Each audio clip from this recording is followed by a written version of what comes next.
जय हिंद दोस्तों, मैं राजकुमार आप सभी का स्वागत करता हूं ज्ञानपीठ जीके पॉइंट के इस यूट्यूब चैनल पर। दोस्तों आइए शुरू करते हैं एसएससी जीडी स्पेशल जीके का मॉक टेस्ट। 20 प्रश्न है इस मॉक टेस्ट में, और इससे पहले मैंने जो भी मॉक टेस्ट अपलोड किए हैं उनकी मैंने प्लेलिस्ट बना दी है, तो आप वहां से उस प्लेलिस्ट को जाके देख सकते हैं, अपने प्रश्नों का अभ्यास कर सकते हैं। तो चलिए पहले प्रश्न की ओर चलते हैं। फिर दोस्तों पहला प्रश्न क्या कहा गया है? पहले प्रश्न में इसमें कहा गया, निम्नलिखित में से कौन से स्थल पर 1920 में भारतीय राष्ट्रीय कांग्रेस की बैठक हुई? दोस्तों 1920 की जो भारतीय राष्ट्रीय कांग्रेस की बैठक थी, ये कहाँ पर हुई? सही जवाब होगा आपका ऑप्शन ए, नागपुर में हुई थी। दोस्तों नागपुर में बैठक हुई 1920 में। हम बात करें पहले कांग्रेस के बारे में। दोस्तों आईएनसी की स्थापना की गई थी 28 दिसंबर 1885 को। 28 दिसंबर 1885 को भारतीय राष्ट्रीय कांग्रेस की स्थापना की गई, और इसका संस्थापक ए.ओ. ह्यूम को माना जाता है। ठीक है दोस्तों, ए.ओ. ह्यूम को इसका संस्थापक माना गया। दोस्तों कांग्रेस की जो पहली मीटिंग हुई, कांग्रेस का जो पहला अधिवेशन हुआ वो हुआ था बम्बई में। और कांग्रेस के पहले अध्यक्ष थे डब्ल्यू.सी. बनर्जी, मतलब व्योमेश चंद्र बनर्जी। बम्बई में जो पहली बार अधिवेशन हुआ कांग्रेस का, इसमें 72 लोगों ने भाग लिया था, ये भी याद रखें। उसके बाद में मैं आपको कुछ अधिवेशन बता दूं कांग्रेस के, जैसे बदरुद्दीन तैयब, ये कांग्रेस के पहले मुस्लिम अध्यक्ष बने थे, बदरुद्दीन तैयब। और बदरुद्दीन तैयब जो थे, ये मद्रास सेशन हुआ था कांग्रेस का, मद्रास अधिवेशन 1887 में कांग्रेस के पहले मुस्लिम अध्यक्ष बने थे। ठीक है दोस्तों, उसके बाद में आपको याद रखना है जॉर्ज यूले, 1888 का जो इलाहाबाद अधिवेशन हुआ था, 1888 का इलाहाबाद अधिवेशन में कांग्रेस के अध्यक्ष बनने वाले पहले अंग्रेज कौन थे? George Yule. ये भी आप याद रखिएगा, जॉर्ज यूले, ये पूछा जाता है। दोस्तों क्या आपको पता है कि महात्मा गांधी जी ने आईएनसी के किस अधिवेशन की अध्यक्षता की थी? तो 1924 का जो बेलगाम सेशन हुआ था, बेलगाम अधिवेशन में महात्मा गांधी ये कांग्रेस की अध्यक्षता कर रहे थे, ये भी आप याद रखिएगा। ठीक है दोस्तों कांग्रेस का एक अधिवेशन है लाहौर अधिवेशन 1929 का। 1929 में जो लाहौर अधिवेशन था, इसमें कांग्रेस ने पूर्ण स्वराज का लक्ष्य रखा था, पूर्ण स्वराज का लक्ष्य रखा था कांग्रेस ने, ये भी आप याद रखिएगा। 1929 का लाहौर अधिवेशन। दोस्तों कांग्रेस का एक अधिवेशन और आप याद रखें, 1937 में हुआ था फैजपुर अधिवेशन, फैजपुर अधिवेशन। और फैजपुर अधिवेशन ये कांग्रेस का एकमात्र अधिवेशन था जो गांव में हुआ था, और इसकी अध्यक्षता किसने की थी? पंडित जवाहरलाल नेहरू के द्वारा की गई थी, ये भी आप याद रखें। दोस्तों 1896 का अधिवेशन हुआ था कलकत्ता में, और इस अधिवेशन में पहली बार वंदे मातरम गीत गाया गया था, वंदे मातरम गीत गाया गया था, ये भी आप याद रखें। ठीक है दोस्तों, तो इसका सही जवाब क्या होगा? 1920 का अधिवेशन नागपुर में। दोस्तों क्या आपको पता है कि भारत का केंद्रीय कपास अनुसंधान केंद्र कहाँ पर है? सेंट्रल कॉटन रिसर्च कपास अनुसंधान संस्थान कहाँ पर है? तो वो है आपका नागपुर में, ये भी आप याद रखिएगा। ठीक है दोस्तों मुंबई लिखा गया है। मुंबई जो है ये सालसेट द्वीप पर स्थित है, अरब सागर का एक द्वीप है सालसेट द्वीप पर स्थित है मुंबई को भारत का बॉलीवुड, भारत का सपनों का शहर, 7 टापुओं की नगरी भी कहा जाता है। ठीक है दोस्तों त्रिपुरा सेशन हुआ था 1938 में, और त्रिपुरा सेशन जो है इसकी अध्यक्षता की थी सुभाष चंद्र बोस ने, त्रिपुरी सेशन, ये भी आप याद रखिएगा। ठीक है दोस्तों, तो ये आप याद रखें, कांग्रेस का 1920 में अधिवेशन नागपुर में हुआ था। नेक्स्ट प्रश्न की ओर चलते हैं। जीन जैकस एक प्रसिद्ध ... था। दोस्तों जीन जैकस, इसका पूरा नाम है जीन जैकस रूसो। तो रूसो ये फ्रेंच क्रांति में एक मतलब सक्रिय भागीदारी थी इसकी, और रूसो को राजनीतिक चिंतक माना जाता है। तो इसका सही जवाब क्या होगा? रूसो जो है ये राजनीतिक चिंतक है, ऑप्शन ए, ये भी आप याद रखें। फ्रेंच क्रांति से संबंधित है, ये जो फ्रेंच क्रांति हुई थी उससे संबंधित है। दोस्तों क्या आपको पता है कि रूसो की कुछ किताबें कौन सी हैं? तो रूसो की 2 किताबें बहुत आती है एग्जाम में। एक रूसो ने लिखी थी सोशल कॉन्ट्रैक्ट, सामाजिक अनुबंध का सिद्धांत इन्होंने दिया है, सोशल कॉन्ट्रैक्ट, ये आप याद रखिएगा, ये रूसो की किताब है। और दूसरा डिस्कर्स on inequality, discuss on inequality, ये भी रूसो के द्वारा लिखा गया एक ग्रंथ है। ये दोनों आपको याद रखना है। दोस्तों रूसो ने कहा था कि मनुष्य स्वतंत्र रूप से जन्म लेता है, किंतु हर जगह वह बेड़ियों में जकड़ा रहता है। तो ये स्टेटमेंट आती है एग्जाम में कि किसने कहा कि मनुष्य स्वतंत्र जन्म लेता है लेकिन पूरे जीवन भर बेड़ियों में जकड़ा रहता है, वो रूसो ने कहा था। तो इसका सही जवाब क्या होगा, जीन जैकस रूसो एक चिंतक है। दोस्तों आपको एक क्वेश्चन बताना है, पाब्लो पिकासो ने किस क्षेत्र में प्रसिद्धि हासिल की है? पाब्लो पिकासो, ये मुझे बताना है क्वेश्चन। चलिए अगले प्रश्न की ओर।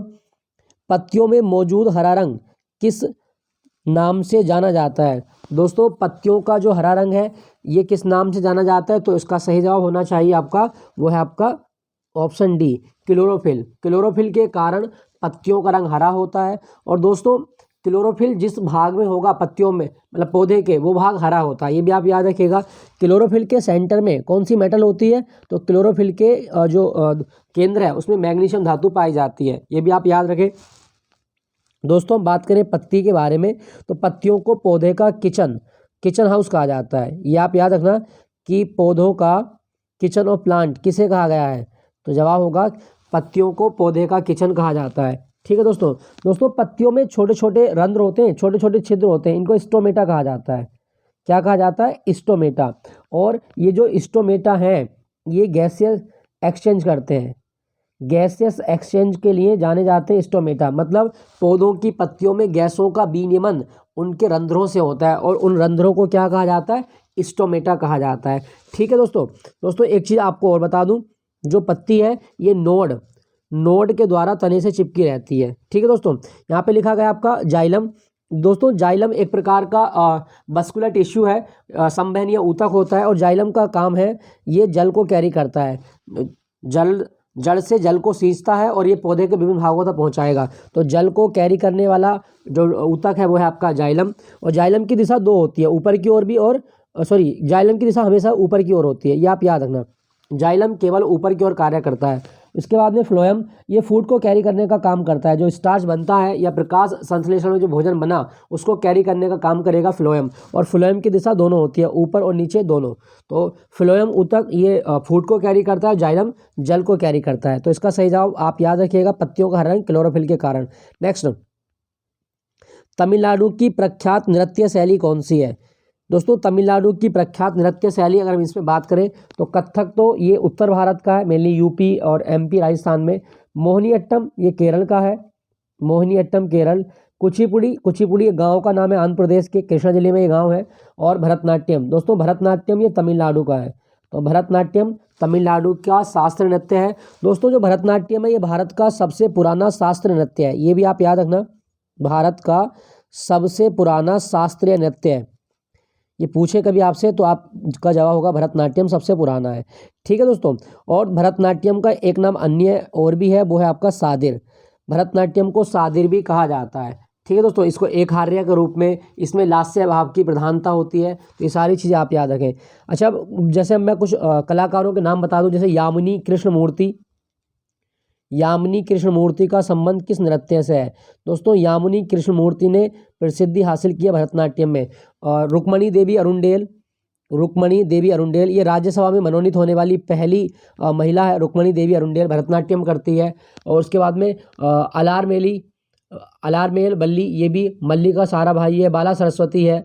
और एक चीज़ बाकी इतनी याद रखिएगा, तो भरतनाट्यम किस राज्य का है? ये तमिलनाडु का है। ठीक है दोस्तों तमिलनाडु का एक त्यौहार याद रखना, पोंगल त्यौहार और जल्लीकट्टू त्यौहार तमिलनाडु में होता है। तमिलनाडु का ये जो तट है इसको बोलते हैं कोरोमंडल तट। ये वाला जो तट है ये कोरोमंडल तट है, ये कोरोमंडल तट तमिलनाडु का तट होता है। ठीक है दोस्तों, और तमिलनाडु में एक शहर है कोयम्बटूर।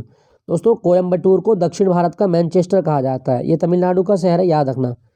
दक्षिण भारत का मैनचेस्टर किसे कहा गया है? तो दक्षिण भारत का मैनचेस्टर कोयम्बटूर को कहा जाता है। क्लियर हुआ दोस्तों? चलिए अगले प्रश्न की ओर चलते हैं। अच्छा, एक नृत्य और आपको बता दूं, वो है सतरिया। ये बहुत आता है एग्जाम में, सतरिया कहाँ का नृत्य है? तो सतरिया असम का डांस है। ठीक है दोस्तों, बाकी कथकली आप जानते हैं, कली वाले सारे केरल में होते हैं। नेक्स्ट प्रश्न, नमक का रासायनिक नाम क्या है? दोस्तों नमक जो होता है ये रासायनिक रूप से क्या है? नमक को हम टेबल साल्ट भी बोलते हैं। टेबल साल्ट किसे कहा जाता है? तो टेबल साल्ट नमक को कहा जाता है। और नमक का जो रासायनिक नाम है वो होता है आपका सोडियम क्लोराइड, NaCl। नमक ये सोडियम क्लोराइड होता है, याद रखिएगा। दोस्तों क्या आपको पता है कि नमक जो है वो सीलती है, उसमें नमी आ जाए तो वो सील जाती है। किसके कारण ऐसा होता है दोस्तों? ये अशुद्धि होती है, और मैग्नीशियम क्लोराइड की अशुद्धि के कारण नमक में सीलन आती है, याद रखिएगा। दोस्तों क्या आपको पता है कि भारत में central salt and marine chemical research institute कहाँ पर है? मतलब भारत में केंद्रीय नमक एवं समुद्री रसायन अनुसंधान केंद्र कहाँ पर है? तो भारत में केंद्रीय नमक एवं समुद्री रसायन अनुसंधान केंद्र ये आपका भावनगर में है। रसायन अनुसंधान केंद्र भावनगर, और भावनगर जो है ये कौन से राज्य में है? ये गुजरात में है, भावनगर गुजरात में। ये आप याद रखिएगा, केंद्रीय नमक एवं समुद्री रसायन अनुसंधान केंद्र भावनगर गुजरात में है। दोस्तों गांधी जी का नमक सत्याग्रह भी हुआ था 1930 में, ये भी आप याद रखना। गांधी जी ने नमक सत्याग्रह कब किया था? तो 1930 में नमक सत्याग्रह किया गया था। ये कब स्टार्ट हुआ था? ये 12 मार्च को स्टार्ट हुआ था और 6 अप्रैल तक चला था। 24 दिन की यात्रा इन्होंने तय की थी और लगभग 385 किलोमीटर की डिस्टेंस कवर की थी अपने 78 अनुयायियों के साथ। तो दांडी मार्च ये नमक सत्याग्रह से संबंधित है, याद रखना। नेक्स्ट प्रश्न की ओर चलते हैं। क्वेश्चन संख्या 16, निम्नलिखित में से कौन सा एक अंतःस्रावी तंत्र का हिस्सा नहीं है? मतलब दोस्तों कहने का मतलब है कि निम्नलिखित ग्रंथियों में से कौन एंडोक्राइन नहीं है? एंडोक्राइन वे ग्रंथियां होती हैं जो हार्मोन को उत्पादन करती हैं। अब इन ऑप्शन के अनुसार देखें दोस्तों, थाइमस ग्रंथि ये एंडोक्राइन होती है, अंतःस्रावी है। एडिनल ग्रंथि ये भी अंतःस्रावी है। पीनियल ग्रंथि ये भी अंतःस्रावी होती है, लेकिन लार ग्रंथि अंतःस्रावी तंत्र का हिस्सा नहीं है। ठीक है दोस्तों, ये आप याद रखें, लार ग्रंथि जो होती है ये बहिस्रावी तंत्र में होती है। दोस्तों क्या आपको पता है कि जो लार ग्रंथि होती है हमारे मतलब ह्यूमन में कितनी लार ग्रंथि होती हैं? दोस्तों टोटल 3 पेयर होते हैं आपके, एक जबड़े के दाएं तरफ और एक जबड़े के बाएं तरफ। तो मानव में लार ग्रंथियों की संख्या 3 जोड़ी होती है, ये आप याद रखिएगा। दोस्तों मानव की सबसे बड़ी लार ग्रंथि का नाम क्या है? तो मानव की सबसे बड़ी लार ग्रंथि है पैरोटिड। ये बहुत पूछा जाता है एग्जाम में, सबसे बड़ी लार ग्रंथि का नाम क्या है? तो पैरोटिड सबसे बड़ी लार ग्रंथि होती है। अच्छा अगर आपसे पूछे कि सबसे छोटी लार ग्रंथि, तो वो है सबलिंगुअल ये मानव की सबसे छोटी लार ग्रंथि होती है, सबलिंगुअल, ये भी आप याद रखिएगा। ठीक है दोस्तों क्या आपको पता है कि लार में कितना % पानी होता है? जो ह्यूमन की सलाइवा होती है इसका जो 98% भाग है वो क्या होता है? वो जल से बना होता है, याद रखना। और लार में एक एंजाइम होता है टाइलिन, और टाइलिन एंजाइम ये जो शर्करा होती है मंड को स्टार्च में कन्वर्ट कर देता है, याद रखना, ये पूछता है एग्जाम में। और मैं आपको एक चीज़ बता दूं, जो लार है ना, लार में लाइसोजाइम एंजाइम भी होता है, लाइसोजाइम। और लाइसोजाइम एंजाइम एक एंटीसेप्टिक एंजाइम के रूप में कार्य करता है। ये भोजन में उपस्थित जो हानिकारक कीटाणु उनको मारने का काम करेगा, लाइसोजाइम एंजाइम। दोस्तों यहाँ पे लिखा गया आपका थाइमस ग्रंथि, ये चेस्ट में होती है, सीने में, और ये एक ऐसी ग्रंथि है जो उम्र बढ़ने के साथ साथ घटती जाती है, और इसका मेन काम है हमारे शरीर में रोगों से लड़ने की क्षमता बनाए रखना। तो रोग प्रतिरोधक क्षमता ये थाइमस ग्रंथि बनाती है, याद रखिएगा। दोस्तों ये जो नेक्स्ट इसमें लिखा गया ऑप्शन में पीनियल ग्रंथि, जहाँ पर आप टीका लगाते हैं माथे के जो आईब्रो होती है उनके बीच में ये ग्रंथि होती है, पीनियल ग्रंथि। और पीनियल ग्रंथि को हमारे शरीर की तीसरी आंख कहा जाता है, third I of human body. किसे कहा जाता है? पीनियल ग्रंथि को। और पीनियल ग्रंथि एक हार्मोन निकालती है, मेलाटोनिन हार्मोन, याद रखना। एडिनल ग्रंथि, दोस्तों एडिनल ग्रंथि से जो हार्मोन निकलते हैं उसको 3F हार्मोन कहा जाता है, 3F ग्रंथि। 3F का मतलब है fight, flight and fear, fight flight and fear, डरो उड़ो लड़ो हार्मोन। ये कौन सा है? वो एडिनिन हार्मोन होता है, जो कौन सी ग्रंथि से निकलता है? एडिनल ग्रंथि से निकलता है। ठीक है दोस्तों, तो ये आप याद रखें। बाकी अगर आपसे पूछा जाए कि मानव की एकमात्र मिश्रित ग्रंथि कौन सी है, दोस्तों पैनक्रियाज एकमात्र मिश्रित ग्रंथि होता है, ये आप याद रखिएगा, पैनक्रियाज। नेक्स्ट प्रश्न की ओर चलते हैं। तो लार ग्रंथि क्या है? ये आपकी बहिस्रावी ग्रंथि है। नेक्स्ट प्रश्न, डीएनए का पूर्ण रूप क्या है? दोस्तों डीएनए का पूर्ण रूप होता है डीऑक्सी न्यूक्लिक अम्ल, ऑप्शन सी, डीऑक्सी न्यूक्लिक अम्ल, ये डीएनए का पूर्ण रूप है। दोस्तों हम बात करें डीएनए की, तो डीएनए की खोज की गई थी फ्रेडरिक मिसर के द्वारा, मिसर के द्वारा दुनिया में सबसे पहली बार डीएनए के बारे में बताया गया था। ठीक है दोस्तों। डीएनए आनुवांशिक निर्देशों का स्थानांतरण करता है, माता पिता से जो आनुवांशिक गुण जाते हैं वो डीएनए उनको कैरी करता है। दोस्तों डीएनए का जो द्विकुंडली मॉडल था ये किसने दिया था? डीएनए की संरचना कुछ इस तरह से होती है, तो ये जो डीएनए का द्विकुंडली मॉडल है ये दिया गया था वॉटसन और क्रिक के द्वारा। वॉटसन और क्रिक के द्वारा डीएनए का जो हेलिकल मॉडल है ये दिया गया था। ठीक है दोस्तों, आप एक फोटो देख रहे होंगे, तो इस स्लाइड में लगाया है, तो ये डीएनए की स्ट्रक्चर है, ये डबल हेलिकल मॉडल है। देखो ये आप इस तरह का एक हेलिकल होता है डीएनए का। तो इसमें सबसे इंपॉर्टेंट नाइट्रोजन बेस बहुत आते हैं एग्जाम में, तो ये आप याद रखिएगा। इसमें ये जी का मतलब है ग्वानिन, और ग्वानिन के साथ में जुड़ा हुआ है सी वाला, तो ग्वानिन के साथ में होता है साइटोसिन। नीचे लिखा गया आपका T4, ये वाला भाग, मैं इसका कलर चेंज कर लेता हूँ। ये वाला भाग है आपका, ये है आपका, ये वाला भाग ऊपर वाला जिसको मैं ये रंग रहा हूँ, ये आपका थाइमीन, और थाइमीन जुड़ा होता है एडेनिन के साथ। तो ये आप याद रखें, ग्वानिन के साथ साइटोसिन जुड़ता है और थाइमीन के साथ ये एडेनिन जुड़ता है। ये डीएनए के 4 नाइट्रोजन बेस होते हैं, याद रखना। इनकी संख्या भी आती है, डीएनए में कितने नाइट्रोजन बेस होते हैं, तो 4 होते हैं। दोस्तों डीएनए में कौन सी शुगर होती है, तो वो होती है आपकी फॉस्फेट शुगर, और ये पेंटोस होती है, मतलब इसमें कार्बन के 5 परमाणु होते हैं, ये भी आप याद रखना। फॉस्फेट शुगर, ये पेंटोस शुगर होती है, याद रखिएगा। चलिए आपके लिए क्वेश्चन है दोस्तों, डीएनए में ये जो हेलिकल की लंबाई है, डीएनए हेलिकल की लंबाई एक जोड़ से दूसरे जोड़ तक कितनी होती है, ये मुझे बताना कमेंट में। ये कितनी होती है, 34 एंगस्ट्रॉम होती है या कितनी होती है, मुझे बताना कमेंट में। तो ये है आपका पूरा डीएनए का स्ट्रक्चर। क्या भारत में डीएनए फिंगरप्रिंटिंग सेंटर है? भारत में डीएनए फिंगरप्रिंटिंग सेंटर है या नहीं? तो आप कहेंगे बिल्कुल है सर, और बताओ फिर कहाँ पर है, तो जवाब होगा हैदराबाद में। डीएनए फिंगरप्रिंटिंग सेंटर या केंद्र ये आपका हैदराबाद में। हैदराबाद जिसे भारत में मोतियों का नगर कहा जाता है, मूसी नदी यहाँ बहती है, और हैदराबाद पर ऑपरेशन पोलो भी चलाया गया था। तो डीएनए फिंगरप्रिंटिंग एवं डायग्नोस्टिक सेंटर ये है आपका हैदराबाद में। अच्छा, इससे भी ज़्यादा इंपॉर्टेंट, भारत मतलब दुनिया में डीएनए फिंगरप्रिंटिंग का जनक कौन है? दोस्तों डीएनए फिंगरप्रिंटिंग का जनक है एलेक्स जेफरीज। डीएनए फिंगरप्रिंटिंग का जनक कौन है? एलेक्स जेफरीज डीएनए फिंगरप्रिंटिंग का जनक है। ये बहुत इंपॉर्टेंट है, पूछा जाता है, याद रखना, आपके एग्जाम में आ सकता है। तो चलिए प्रश्न की ओर लौटते हैं फिर। दोस्तों इसका सही जवाब क्या होगा? डीऑक्सी राइबो न्यूक्लिक अम्ल, ऑप्शन सी वाला इसका सही जवाब था। चलिए अगले प्रश्न की ओर। भारत का प्रमुख लौह अयस्क उत्पादक क्षेत्र है। दोस्तों भारत में जो प्रमुख लौह उत्पादक क्षेत्र हैं वो कौन कौन से हैं, तो मैं आपको बताऊं कि भारत में जो उड़ीसा झारखंड बेल्ट है ये भारत की सबसे बड़ी लौह उत्पादक श्रेणी मानी जाती है। तो इसका सही जवाब क्या होगा? Option D Orissa Jharkhand belt ये सबसे बड़ी लौह उत्पादक क्षेत्र माना जाता है।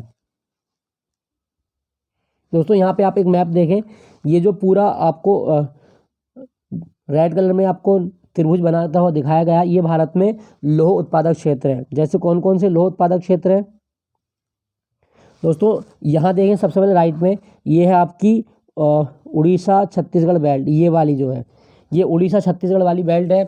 और इस बेल्ट में जो आपको खाने याद रखनी है उड़ीसा छत्तीसगढ़ वाली, एक तो बादाम पहाड़ की खान, ये उड़ीसा के मयूरभंज में है, बादाम पहाड़ की खान, ये बहुत आती है एग्जाम में।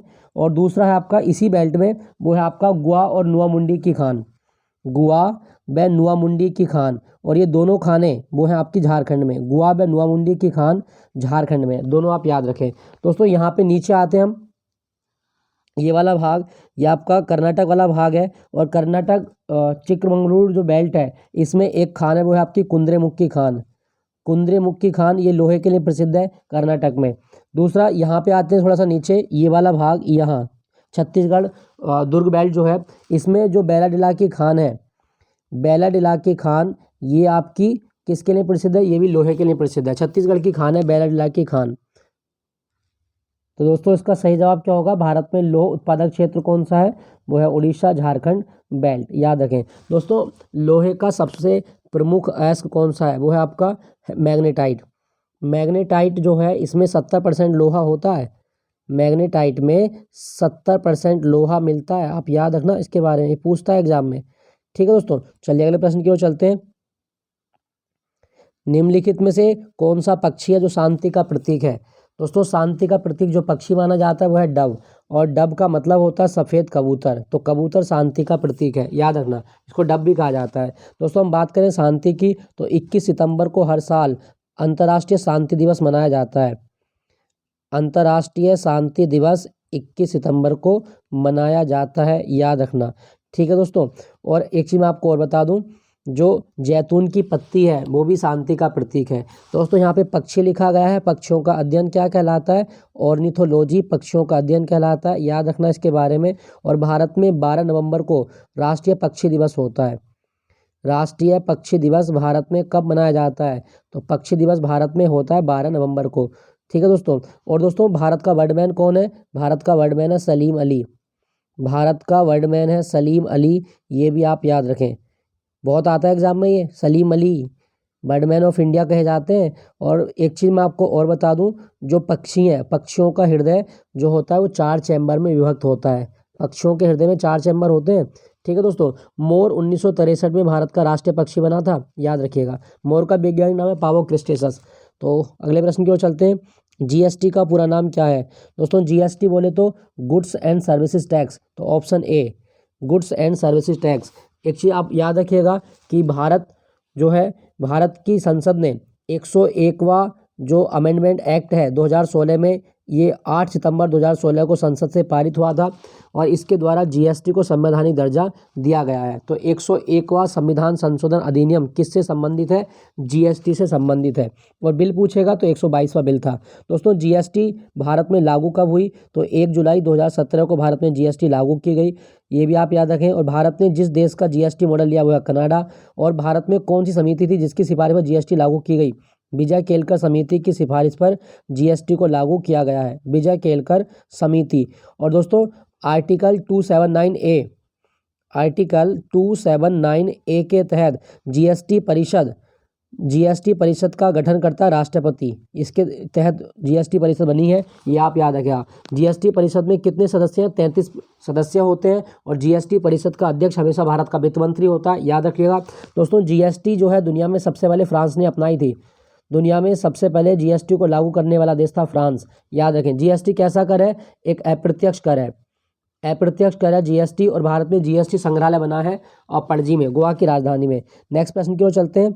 नर्मदा नदी मध्य प्रदेश में कहाँ से निकलती है? दोस्तों नर्मदा नदी का उद्गम मध्य प्रदेश से होता है, और ये जो मैकाल श्रेणी है, सतपुड़ा का जो सबसे पूर्वी भाग है, ये सतपुड़ा मान लें, सतपुड़ा का सबसे पूर्वी भाग मैकाले, और मैकाले की श्रेणी में अमरकंटक की पहाड़ियों से नर्मदा नदी निकलती है। नर्मदा को मध्य प्रदेश की जीवन रेखा भी कहा जाता है। मध्य प्रदेश की जीवन रेखा किसे कहा गया है? नर्मदा को कहा जाता है। दोस्तों हम बात करें नर्मदा की, नर्मदा नदी जबलपुर में एक मार्बल फॉल का निर्माण करती है जिसका नाम है धुआंधार। धुआंधार जलप्रपात ये भारत में कहाँ बनता है? तो ये जबलपुर में नर्मदा नदी बनाती है। दोस्तों नर्मदा नदी पर एक बांध याद रखिएगा, और वो बांध कौन सा है? नर्मदा नदी पर जो बांध है वो मध्य प्रदेश के खंडवा जिले में है, और वो है आपका इंदिरा सागर बांध। ये कभी आया आपके एग्जाम में कि इंदिरा सागर बांध ये कहाँ पर है? तो इंदिरा सागर बांध मध्य प्रदेश में है, और ये नर्मदा नदी पर ही बना है। मध्य प्रदेश नर्मदा नदी। और एक गुजरात में भी बांध है, वो है आपका गुजरात वाला कौन सा था? सरदार सरोवर। सरदार सरोवर बांध ये भी नर्मदा नदी पर बनाया गया है गुजरात में।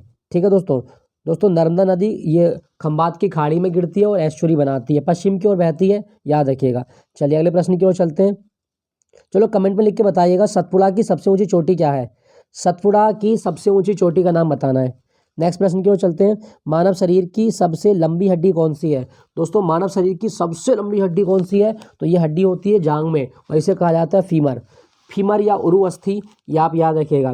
दोस्तों हम बात करें हड्डियों के बारे में, तो जब एक बच्चा जन्म लेता है, बच्चे में जन्म के समय 300 हड्डी होती हैं। इसके बाद में ये मॉडिफाइड होती हैं, और एक वयस्क के अंदर इनकी संख्या औसतन कितनी होती है? 206। तो वयस्क में 206 और बच्चे में 300 हड्डी होती हैं, ये भी आप याद रखिएगा। दोस्तों अगर आपसे पूछा जाए कि हड्डी को हड्डी से जोड़ने वाला जोड़ क्या कहलाता है? हड्डी को हड्डी से जोड़ने वाला जोड़ इसे कहा जाता है लिगामेंट्स। लिगामेंट्स इसे कहा जाता है, और लिगामेंट्स को हिंदी में स्नायु बोलते हैं, स्नायु।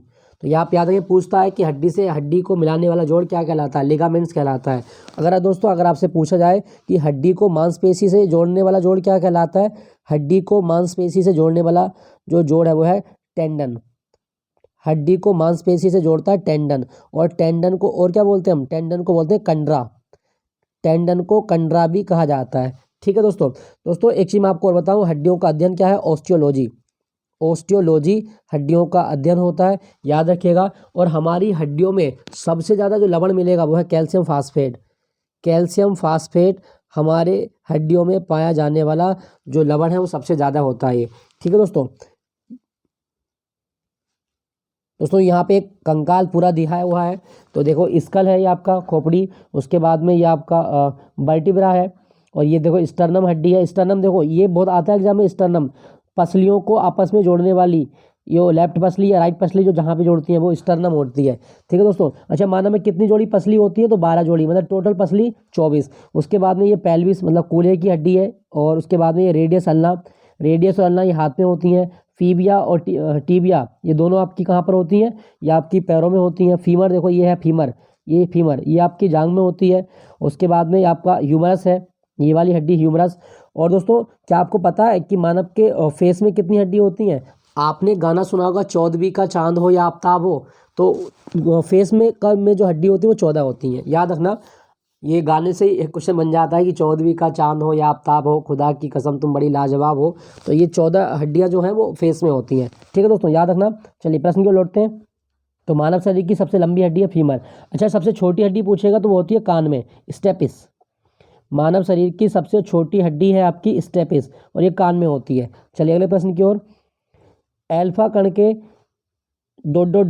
के द्विआवेशित आयन होते हैं। अल्फा कण किसके आयन है दोस्तों? अल्फा कण जो आयन है वो होते हैं आपके हीलियम के। हीलियम के द्विआवेशित आयन होते हैं, ये आप याद रखिएगा दोस्तों। हीलियम जो है ये एक अक्रिय गैस है, ये आप याद रखें। ठीक है दोस्तों।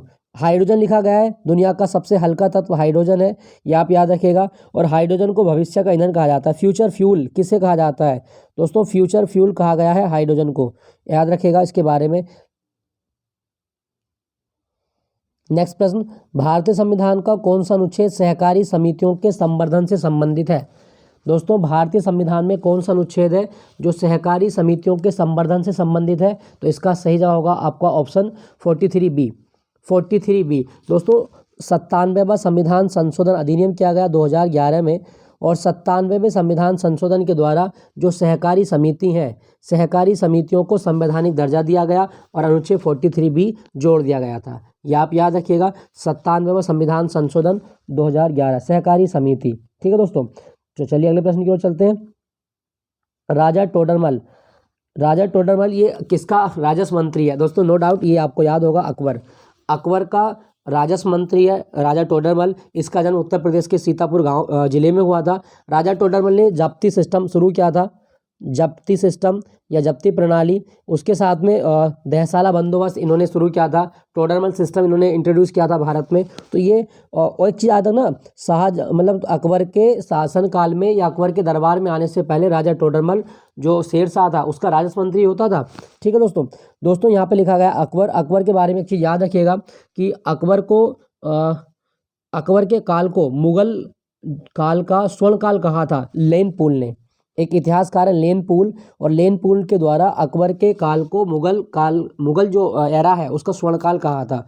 ठीक है दोस्तों अकबर ने 1582 में दीन ए इलाही धर्म चलाया था, दीन ए इलाही धर्म। और दीन ए इलाही धर्म को मानने वाला इकलौता हिंदू था बीरबल।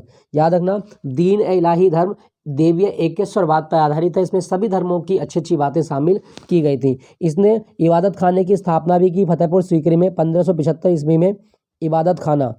इबादत खाने की स्थापना की थी, ये आप याद रखा दोस्तों। अकबर के टाइम में ईस्ट इंडिया कंपनी भारत में आती है, और एक अंग्रेज जो सबसे पहली बार भारत में आया अकबर के टाइम में वो था आपका रॉल्फ फिंच।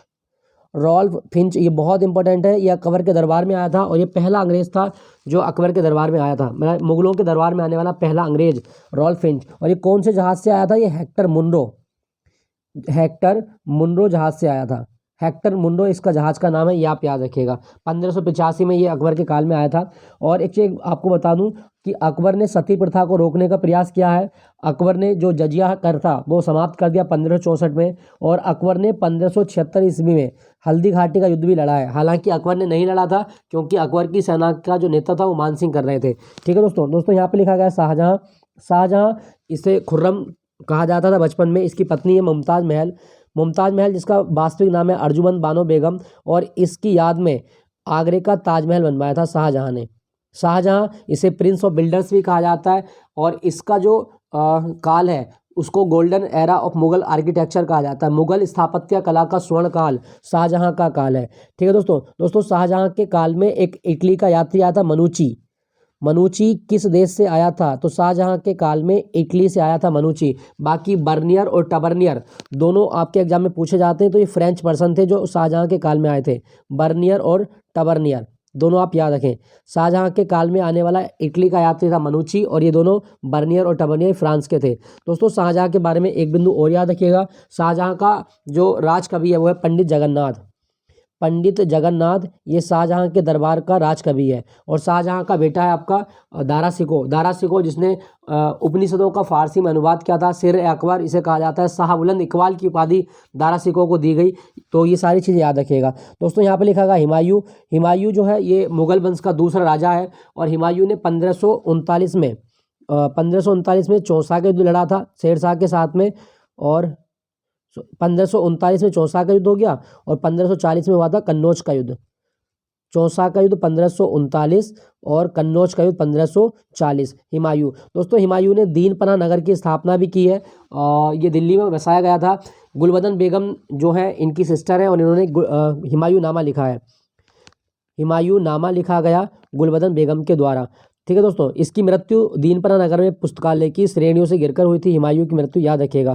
दोस्तों यहाँ पे जहांगीर लिखा गया है। जहांगीर के काल को मुगल चित्रकला का स्वर्ण युग माना जाता है। जहांगीर के बचपन का नाम सलीम है। इसने आगरा के किले में न्याय की जंजीर लगवाई है। न्याय की जंजीर ये भी आप याद रखें। और जो जहांगीर है इसने अपनी आत्मकथा लिखी थी तुझू के जहांगीर, और ये फारसी भाषा में लिखी गई है। तो दोस्तों इसका सही जवाब क्या होगा? राजा टोडरमल का वित्त मंत्री अकबर।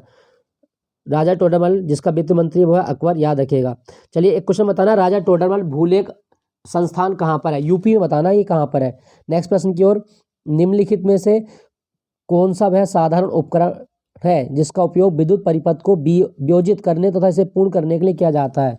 तो दोस्तों इसका सही जवाब क्या होगा? Option A switch.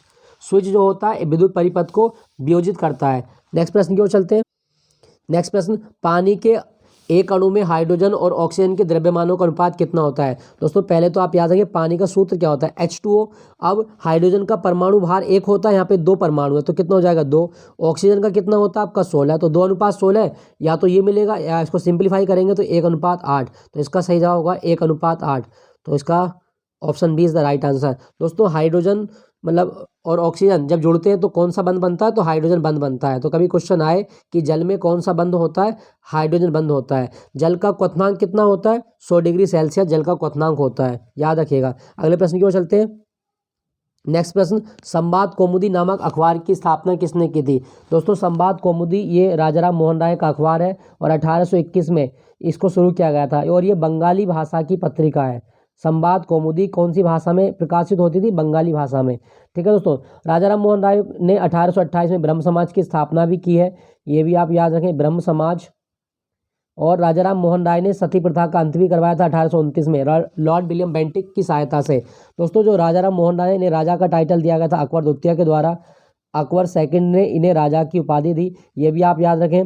Rajaram Mohan Roy की एक किताब है gift to monotheist. Gift to monotheist ये किसने लिखी है? तो राजाराम मोहन राय ने लिखी है गिफ्ट टू मोनोथिस्ट, याद रखना है। और राजाराम मोहन राय जो है इन्हें भारत में पुनर्जागरण का जनक भी माना गया है। ठीक है दोस्तों, राजाराम मोहन राय जो है इन्होंने 1815 में आत्मीय सभा की स्थापना भी की है। आत्मीय सभा ये भी क्वेश्चन बहुत इंपॉर्टेंट पूछ लेता है एग्जाम में, और इनकी कबर लंदन में है, ब्रिस्टल में। उसके बाद में ईश्वरचंद्र विद्यासागर ये बंगाल में पुनर्जागरण के जनक हैं, और ये विधवा पुनर्विवाह अधिनियम जो आया था 1856 में उसके लिए इन्होंने काम किया है, विधवा पुनर्विवाह अधिनियम। उसके बाद में यहाँ पे लिखा गया आपका रास बिहारी बोस दोस्तों 1911 में या 1911-12 में जो राजधानी परिवर्तित हो रही थी उसमें लॉर्ड हार्डिंग के ऊपर बम फेंका था किसने? वो थे आपके रास बिहारी बोस। लॉर्ड हार्डिंग के ऊपर बम फेंका वो रास बिहारी बोस ने फेंका था। शिशिर कुमार घोष लिखा गया है दोस्तों। जो शिशिर कुमार घोष हैं इन्होंने एक बंगाली पत्रिका थी जिसका नाम क्या था? बंगाली पत्रिका का नाम था आपका वो थी आपकी बंगाली पत्रिका अमृत बाजार पत्रिका। अमृत बाजार पत्रिका ये जो है वो शिशिर कुमार घोष के द्वारा शुरू की गई है। अमृत बाजार पत्रिका ये बंगाली भाषा में छपती थी। और कब स्टार्ट की गई थी अमृत बाजार पत्रिका? 1839 में, सॉरी 1868 में अमृत बाजार पत्रिका की शुरुआत की गई थी शिशिर कुमार घोष के द्वारा। सरयू किसकी सहायक नदी है? दोस्तों सरयू नदी हमें बताना है किसकी सहायक है, तो शारदा की सहायक नदी है सरयू नदी। ठीक है दोस्तों शारदा नदी को महाकाली भी कहा जाता है और शारदा नदी का उद्गम पिथौरागढ़ से होता है, काला पानी जगह से। काला पानी जो ग्लेशियर है वहाँ से इसका निर्माण होता है और ये गंगा की सहायक है। यहाँ पे लिखा गया है टोंस। टोंस जो है ये यमुना की सहायक है। यमुना की सबसे बड़ी सहायक टोंस ही है। और उसके बाद में आपकी भागीरथी। दोस्तों भागीरथी नदी पर टिहरी डैम भी बना हुआ है। भागीरथी नदी पर टिहरी बांध है उत्तराखंड में, जो कि भारत का सबसे ऊंचा बांध भी है। नेक्स्ट प्रश्न की ओर चलते हैं। निम्नलिखित में से कौन सा नृत्य है मिजो लोगों का परंपरागत बांस नृत्य है? दोस्तों मिजोरम का जो बैम्बू डांस है ये चेराम है आपका, ऑप्शन सी। चेराम डांस मिजोरम में किया जाता है। ठीक है दोस्तों मिजोरम की बात हो रही है तो मिजोरम का एक टाइगर रिजर्व याद है, दम्पा टाइगर रिजर्व, ये भारत में कहाँ पर है? मिजोरम में है। और मिजोरम का एक जिला है सरचिप और सरचिप जिला 2011 की जनगणना में सबसे ज़्यादा साक्षर आबादी वाला जिला भी है। ठीक है दोस्तों यहाँ पे एक चीज़ मैं आपको और बता दूं, कुछ डांस है एक दो बता देता हूं। जैसे आपसे पूछे थय्यम कहाँ का डांस है? दोस्तों थय्यम डांस है केरल का। थय्यम डांस केरल का है, ये बहुत आता है एग्जाम में। उसके बाद में कालबेलिया राजस्थान का डांस है। राजस्थान कालबेलिया के साथ साथ लाहो आप याद रखिएगा, मेघालय का डांस है लाहो, ये बहुत आता है एग्जाम में। लाहो कहाँ का डांस है? तो मेघालय का डांस है लाहो। ऐसे तो बहुत सारे डांस हैं। तबल चोंगली है असम का, गोटीपुआ है उड़ीसा का, होजागिरी है त्रिपुरा का और कई सारे जैसे यूपी से हैं आपके, जैसे चरकुला यूपी का बहुत फेमस है। मांच बहुत इंपॉर्टेंट है मध्य प्रदेश वाला, तो मांच किया जाता है। टिप्पानी गुजरात का, रऊफ दुम्हल हिकत जम्मू कश्मीर के हैं। पंजाब का गिद्धा भांगड़ा ये आप याद रखिएगा। महाराष्ट्र का लावणी है, ललिता है, तमाशा है, पोवाड़ा है, धनगरी गाजा है, कोली है, वो महाराष्ट्र का आपका। उसके बाद में राजस्थान में जो घूमर है, चरी चाकरी, तेरह ताली, ये सारे राजस्थान के। और उसके बाद में से मैं बात करूँ छत्तीसगढ़ का पंडवानी है, पंथी है, तो ये सारे डांस आप याद रखिएगा छत्तीसगढ़ के। तो दोस्तों आज के प्रश्न इतने ही हैं आपके और आई होप ये सेशन आपको अच्छा लगा होगा। तो अच्छा लगे तो प्लीज़ वीडियो को लाइक ज़रूर करें और चैनल को सब्सक्राइब कर लीजिएगा। और वीडियो को देखने के लिए आप सभी का बहुत बहुत धन्यवाद। Thank you for watching Gyanpeeth ji के पॉइंट।